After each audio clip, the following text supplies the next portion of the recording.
Alright, so today I'm going to talk about Samuel Beckett. And though you may not know who this is, he's actually a lot more prevalent in modern society than you may think. If you ask Siri, what is the meaning of life, she'll tell you, I can't answer that now, but give me some time to write a very long play in which nothing happens. This is actually in reference to one of Beckett's most famous works, Waiting for Godot. And, believe it or not, Beckett's philosophies can be seen quite well in ABC's hit show, The Bachelor. But let's start with Samuel Beckett. Samuel Beckett is a 20th century existential philosopher. But what does that mean?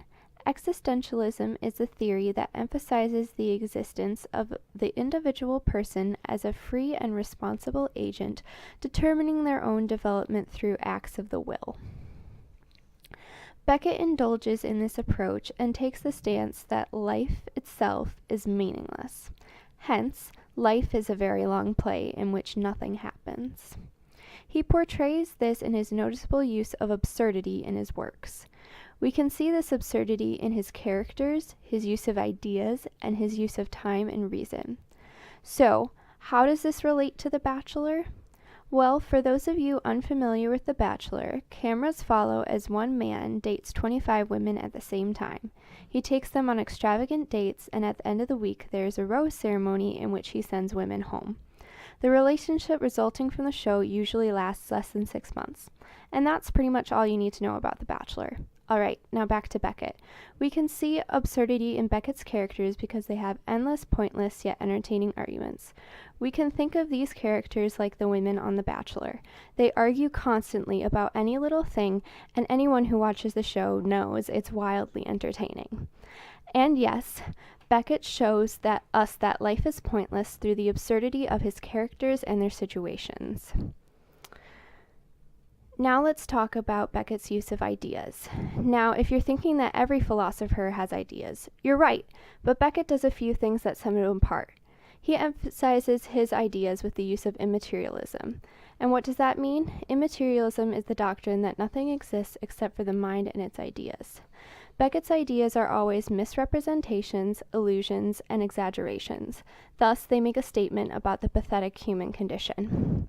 We can also see this in terms of The Bachelor. The people come onto the show with the illusion that they will find love in 12 weeks, which really says something about how pathetic their lives must be. Alright, lastly, let's look at Beckett's use of time and reason. According to Beckett and existentialism, time is mundane, empty, and repetitive. To put this into perspective, we can think of the weeks on The Bachelor. The same thing happens every week, and Beckett would refer to it as organized meaningless. There are always dates, cocktail parties, and rose ceremonies, but it all amounts to nothing.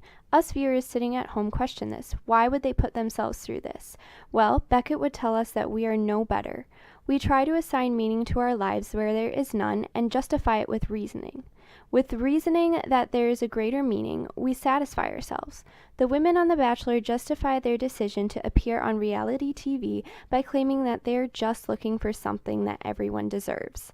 This satisfies them, making them feel like they have a reason to embarrass themselves in front of millions of viewers. But in the end, Beckett begs not to be too deeply analyzed and to be satisfied with art for the sake of art. To Beckett, life is a ridiculous joke. If you try to add reason to it, you ruin the joke. Just like it is so tempting to psychoanalyze The Bachelor, doing this would take away from the comedic effect. Overall, life is meaningless, but it sure is entertaining. As Dermot Moran put it, we may as well enjoy the joke.